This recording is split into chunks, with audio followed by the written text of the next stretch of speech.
Akkam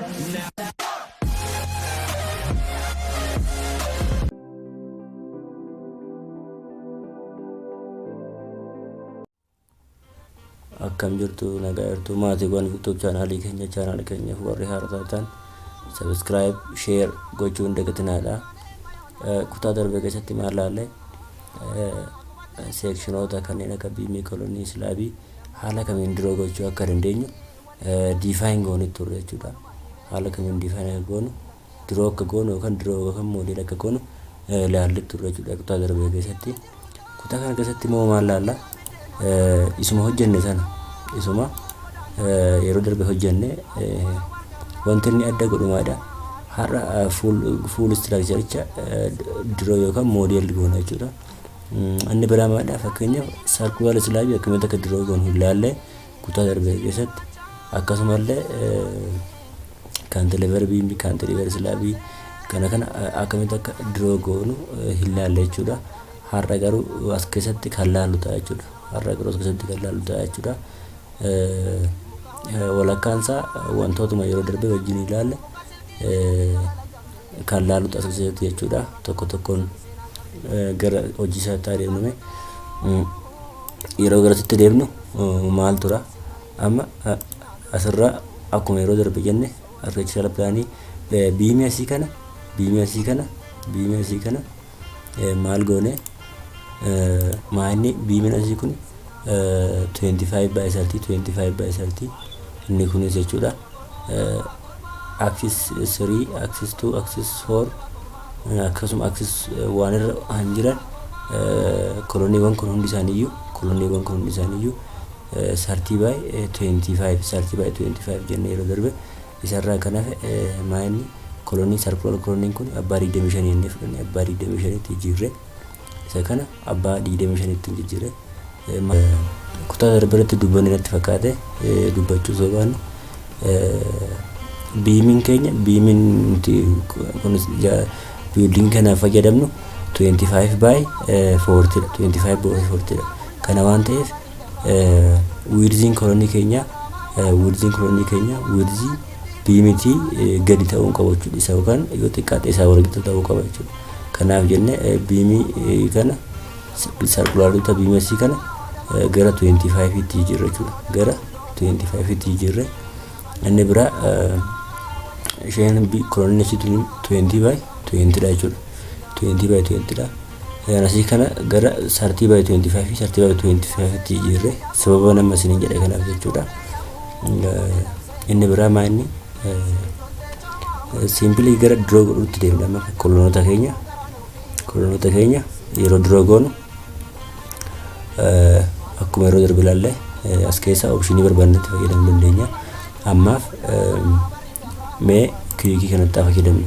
Isa dura garuu asii dhufne all story jennu all story jenneeni asii quick draw column then asii dhufne maal goona kolonii diroo godhuu barbaadu isa maal goona itti galchina innumaadhaan jira 25 by 30 koloniin kun azira kanaaf maal godhuu qabna maal gochuu dandeenya barbaanne simply click irratti gochuu dandeenya simply click point irratti deemnee maal gochuu dandeenya jechuudha. Click gochuu dandeenya yoo barbaanne immoo akkuma yeroo darbe ilaalle maal gochuu dandeenya akkatti irra scroll irra goone ta'u maal gochuu dandeenya jechuudha. Erga tokko diroo gochuu dandeenya jechuudha. Haala kanaan akkatti diroo gochuu dandeenya jechuudha. Select goone haala kanaan diroo gochuu dandeenya jechuudha.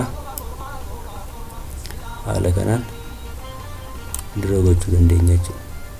Amma karaa salphaadhaan kolonoota kana maal goone diroo goone xumurre jechuudha. Inni biraa immoo maanni kolonii asitti argamu kana kolonii asitti argamtu kun raadiyeesiin isaa 250 argama. Koloniin kun seentariin kolonii kana seentarii 1 prime to 1 meeqa jechuudha 2.5 meetira jechuudha. 2.5 meetira irratti kolonii kana diroo godhuu dandeenya jechuudha. Kolonii kana irraa akkanaas 2.5 asii gara 2.5 kana Fakkeenyaaf koloniin kun abbaa 20 waan ta'eef maal gochuu dandeenya? Akkasumatti jira draw colon then as dhufnee maal gochuu dandeenya? As dhufnee 20 by 20 colon 20 by 20 circular colon 20 colon 20 by 20 jennee fakkeenyaaf asirraa garanatti yoo barbaanne haala salphaan asirraa garanatti hammam baane ta'u draw gochuu dandeenya jechuudha. Asirraa garanatti 2.5 yoo baane fakkeenyaaf 2.5 amma 2.5 irratti yeroo 2.5 irra geenyu kana maal goona? Kilik goona. Asitti amma kolonii kana draw goona jechuudha. Kolonii kanarraa immoo maal goona? Kolonii kanarraa garanatti meeqa kana baane jechuudha? 2.5 baane draw goona jechuudha. Gaafa sana kolonii ishee kana arganne jechuudha. Amma kolonii kana asitti kan fayyadamne kolonii kana kaasuudhaaf fayyadamne. 2.5 akkanatti toluuf asiin akka dhufne asiin 2.5 akkana baane 2.5 immoo akkana baane draw gochuudhaaf itti gargaaramna kolonii asii kana. Kanaaf amma nu barbaachisuutu waan ta'eef kolonii isa kana maal gochuu dandeenya jechuudha? Balleessuu dandeenya jechuudha. Kolonii kana asii balleessuu dandeenya. Kolonii keenya asitti fudhanneera jechuudha. Inni biraa kolonoota lama force kolonii asii qabna. Fakkeenyaaf force koloniiwwan lama asii qabna. Footingiin qaban. Fakkeenyaaf gaafa asitti dhufnu fakkeenyaaf asii amma maal tura? Isaan kan akka force koloniitti fayyadame seentariidhaan hammamni meetira 1.60 akkana bahanii argaman jechuudha. Meetira 1.60 akkana bahee argama. Karaa biraatiin waan aksisii waan piraayimii irratti argamu jechuudha. Dhufnee maal gochuu dandeenya asitti maal gochuu dandeenya? Simply quick draw then circular waan ta'eef koloniin keenya circular 25 by 25 colon circular 250 circular 250 25 jechuudha. Ishee kanaa fi ishee kana jechuudha. Ishee asii kana. Kanaaf circular kolonii keenya jiru maal goona jechuudha? Draw godhanne jechuudha. Draw godhanne amma maaltu nu hafe maal draw godhatu nu hafe biimii draw goona. Biimii mee fakkeenya biimii akka draw goonu mee eessaa eegallu? Ruuf irraa eegallu. Ruufii asii dhufnee jalqaba maal goona? Waan stooritti jijjiirree zeen gara ruufitti adeemnu. Amma sadde filoo irra jirra. Ruuf irratti adeemnu. Amma ruuf irra jirra. Biimii mee ruuf irratti maal fayyadamnu? Biimii 25 by 40 fayyadamuudha. Loodii baay'ee waan hin qabneef ruufiin maal fayyadamnu? 25 by 30 fayyadamnu. 25 by 30 biim 25 by 30 25 by 30 biim 25 by 30 osoo kana fayyadamne fakkeenyaaf maal draw godhuu dandeenya? Yoo barbaanne kiikii yoo barbaanne han barbaanne draw godhuu dandeenya jechuudha. Quick draw beam then colon 25 by 30 sorry beam 25 by 30 beam 25 by beam 25 by 30 then simply maal godhuu dandeenya jechuudha. Haala kanaan draw irratti gochuu dandeenya jechuudha. Yoo barbaannes immoo erga tokko akkatti select goone draw gochuu dandeenya. Haala kanaan draw gochuu dandeenya. Inni biraa asirraanis gadi kolonoota ni qabna. Asiin gadi asirraan illee akkasuma kolonoota ni qabna. Biimii jechuudha. Biimii ni qabna. Asiinis mangaasii biimii ni qabna. Inni biraa asinillee haaluma sanaan biimii ni qabna jechuudha. Hanga asitti biimii ni qabna jechuudha. Waan story ruufii qofaaf jechuudha. Maaliif filoorota kaaniif 25/40 fayyadamna jechuudha. 25/40 haala kanaan hojjenne jechuudha ruuf irratti. Amma maaltu nu hafe kaantiliivar biimii diroonii goona jechuudha. Kaantiliivar biimii diroonii goona. Amma inni kun kaantiliivar biimiin amma asiin ni jira. Fakkeenyaaf asirra gaafa dhufnu artificial albaanii keenya bira gaafa dhufnu amma maal tura asirraan aaksisii sirii hordofee maal qabna kaantiliivar biimii akka na ba'u qabna jechuudha. Inni biraa asiis ni qabna. Aaksiis torrees ni qabna. Hammamiin akkas alatti ba'ee jira kaantiliivariin kun meeqa meetira 1.2 jechuudha. Seentarii biimii kanaatirraa 1.2 kana ba'ee jira jechuudha. Center of column kanarraa 1.2 kana ba'ee jira jechuudha alatti. Inni biraa kaantiliivariin biraa nuti qabnu saayidii kanaan kana fakkaata. Saayidii kanaan jira. Aaksiis siirra jira. Aaksiis siirra hammamiin innis 1.2 ba'ee jira jechuudha. Biimiin kun gara alaatti. Aaksiis D fi C irra jechuudha. Inni biraa saayidii kanaan aaksiis tuurra meetira 1 alatti ba'ee argama jechuudha. Seentarii biimii keenyattirra meetira 1 gara alaatti ba'ee argama jechuudha. Kaantiliivar biimii asii meetira 1 ni qabna jechuudha. Inni biraa kanaaf isa kana duroo gochuudhaaf maal gochuu dandeenya? Haala kamiin kaasuu dandeenya? Fakkeenyaaf isa kana haala kamaan jooyintii provide goonee kaasuu dandeenya jechuudha. Jooyintii keenya fakkeenyaaf amma gaafa asitti dhufne biimii keenya duroo gochuudhaaf meetira 1 yookaan meetira 1.20 akkana baanee duroo gochuudhaaf maal gochuu qabna? Jooyintii asitti provide gochuu qabna yookaan jooyintii duroo godhachuu dandeenya jechuudha asitti alatti jechuudha. Innis akkamitti provide goona? Asitti dhufnee fakkeenyaaf filoorii hundarratti nu barbaachisa waan ta'eef filoorii hundarratti akka nuuf ta'uuf jooyintiin kun maal goonu hool istoorii jenneeni maal goonu maaliif biimii seekshiniin biimii keenya garagaraa haa ta'u malee filoorota hunda isaa irrattuu kaantiliivar biimii kana duroo gochuu keenya dirqama jechuudha. Kanaaf maal goona jooyintii provide goona jechuudha. Duroo jennaani duroo keessa garree booda duroo jooyintii objects jennaani. Ergasii maal fida sitti property of object jedhu irratti maal fida amma nuti gaafa garanatti deemnu amma xy plane keenya irratti assume inni verticaaliin kun y dha horizontaaliin immoo x dha. Gara x tti gizee kana deemnu x keenya qabannee gizee gara mirgaatti deemnu gizee deemnu bitaarra gara mirgaatti deemnu gara positive value galchinaaf jechuudha. Gaafa immoo akkana duroo goonu negative value galchinaaf jechuudha gara x tti. X negative garanatti immoo x positive. Gara gadii yeroo ta'e immoo maal goona jechuudha? Y negative gara oliitti ol baane maadha y positive. Haala sanaan galchina jechuudha. Fakkeenyaaf amma asii kaantiliivarii ni qabnu tokko tuqaa 2 meetira irratti. Kanaaf maal gochuu dandeenya? Asitti dhufnee dura maal goona? Gara positive x tti deema waan ta'eef asitti vaaliiwwan nuti tajaajillu meetiraan miilimeetiraan nu gaafachaa waan ta'eef miilimeetiraan 1200 jennaan jechuudha. Gogaa jijjiirru meetira 1.2 1,100 miilimeetirii ta'a. Kanaaf dhufnee maal goona? Kana asitti guunnee booda asitti dhufnee maal goona? Simpli seentarii kiloonii kana irratti kilik goona. Gaafa san maal godha? Jooyintii asitti provide nu godha. Asitti haala kanaan inni kun garuu mee fakkeenyaaf gara asitti gaafa arkichaal banageetti deebine inni kun 1.20 inni kun garuu akkasii miti. Inni kun biimiin asii kun 1.30 inni kun 1.20 inni kun kaantiliivar biimiin kun meeqa 1.3 meetirii. Kanaaf asitti deebinee maal goona?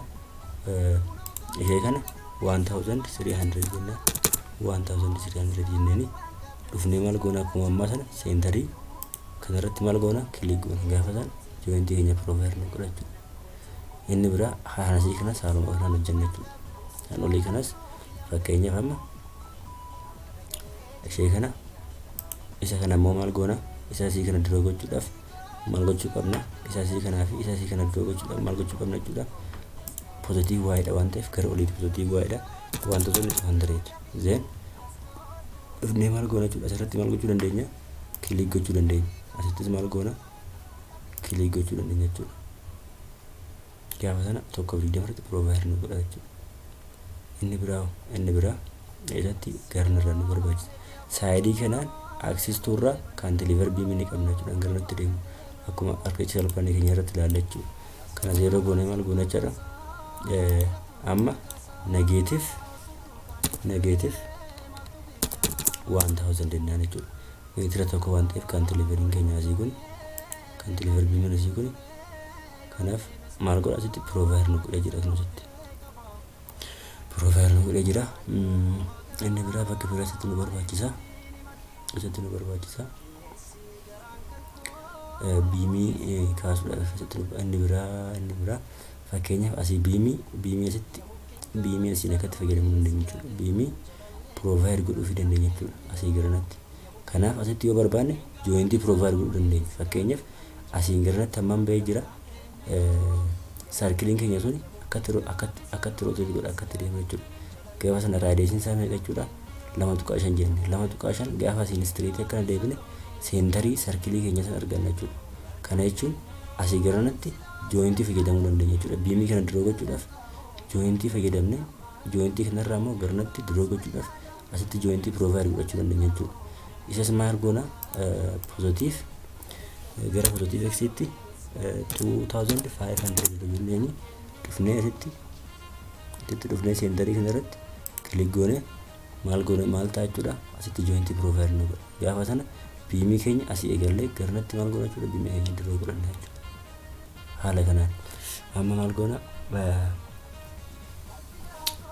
biimiin nuti asitti diroo goonu kun mee maal jennuun biimii kanaan biimii kana meeqa jennee diroo goonu mee dura biimoota kana diroo gooname biimoonni kun amma asitti dhufnee maal goona waan istoritti jijjiirranna. Maaliif waan istoritti jijjiirra? Maaliif biimiin nuti ruufarratti diroo goonu biimiiwwan kaaniin garagara waan ta'eef kanaaf diroo quick draw beam then as dhufne 25 by 30 irra jira. Okay, then maal gochuu dandeenya jechuudha. Quick fayyadamuu dandeenya baay'ee. Quick dhaan hojjeta hin hojjetu. Maaliif quick gaafa jennu maanni jechuudha. Simply pointoota bakka giriidinitti wal qaxxaamuran pointoota lama gidduutti maal godha biimii diroo godhuu nu gargaara jechuudha. Kanaaf maal gochuu qabna jechuudha. As dhufnee isa jalqabaa kana option jalqabaa kana fayyadamuu dandeenya jechuudha. Diroo biim jenneeni asitti dhufnee maal goona? Asitti dhufnee beam 25 by 30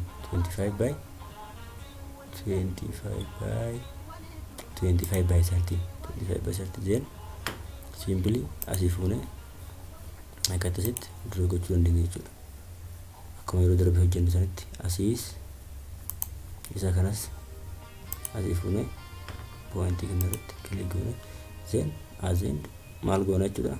Right click isa asii kanas maal goona asii fuunee jointii keenya irratti then right click ammas seentarii kolonii kana irratti kilik goone dhufnee jointii kana irratti click then right click. Haala kanaan cantilever beamii keenya diroo goona jechuudha. Inni biraa biimiin nu barbaachisu eessatti jira jechuudha. Asitti meetira tokko ni qabna biimii cantilever beamii as dhufnee maal goona asitti click right click. Inni biraa maanni bakka biraa biimii asii ganame maal fayyadamu kanuma fayyadamuu dandeenya baay'ee. Kolaman 25 by 30 fayyadamuurra mee kama fayyadamna garuu baay'ee all story jennuun ishee kana diroo godhuudhaaf biimii ishee kana akka unequal set elementii reduce gochuudhaaf ground irratti illee ni fayyadamna biimii ground irratti. Akkasumas circular illee asiin irratti daballee gaariidha jechuudha. Gaariidha. Kanaaf asii dhufnee all story irra goone all story then isa kana 20 by 40 jechuun illee 20 by 40 fayyadamnu beam 20 by 40 jennuun asii jointii kanarra garamitti jechuudha garnatti gara kolonii kanaatti jechuudha. Lama tuqaa shanii jechuudha. Amma diroo godhanne jechuudha. Kana garuu maal goone ool istoorii irratti jechuudha diroo kan goone. Dhufnee ilaalle 3D keenyarra istoorii hundarratti diroo nu godhuu qaba. Istoorii hundarratti diroo nu godhuu qaba jechuudha. Kana fakkaata. Amma maaltu nu hafe? Inni biraa maalidha? Amma mee asitti circular beaming odoo idaan fi garuu inni kun circular slaabii asii qabna. Beaming nu barbaachisa. Floorota irratti beaming odoo fayyadamuu ground irratti garuu odoo fayyadamne gaarii ta'a jechuudha. Kolonii kanaa fi koloniiwwan kana wal quunnamsiisuudhaaf ground irratti odoo beaming kana fayyadamne fakkeenyaaf gara groundiitti adeemna. Amma roof irra jira. Base ground. Amma ground irra jira. Ground irratti waan story jenneeni asumaanuu circular beaming akkamitti akka diroo goonu ilaallama. Circular beaming mee diroo goonu asii maal goona? As dhuunee maal gochuu dandeenya? As dhuunee beam 20 by 40 beam 25 by 40 then funnee maal goonu? Ishee kana line drawing type anjedhu kana arc or center and 2 points anjedhu kana inni kun 3 point fayyadamneeti option jalqaba kun inni lammaffaa kun pointota lama fayyadamuun centerii provided jechuudha. Fakkeenyaaf amma center and 2 point anjedhu kana fayyadamne akkam goona? Dursa maal goona? Centerii ishee odoo provide goone fi asii centerii provide goone deebisnee beaming keenya sun maayira deema? Beaming keenya sun raadiyeesii 2.5 rotate godha jechuudha naannaa. Dhufnee maal goona? Kilik irratti goona. Gaafa sana maal goona? Akkatti rotate goone hamma bakka barbaadnu sanitti deemna jechuudha. Nuti amma hanga kolonii kanaatti deemna waan ta'eef hanga asii dhufnee maal goona? Kilik goona jechuudha. Gaafa sana simply beaming keenya maal nu godha jechuudha? Circular beaming keenya diroo nu godheera jechuudha. Diroo nu godheera beaming keenya isaa ground irratti. Amma maal goona? Inni biroo egaa kan hojjannee beamingwwan asii kanas haaluma roofiidhaaf diroo goone sana filoorii kaaniifis diroo gochuu dandeenya jechuudha.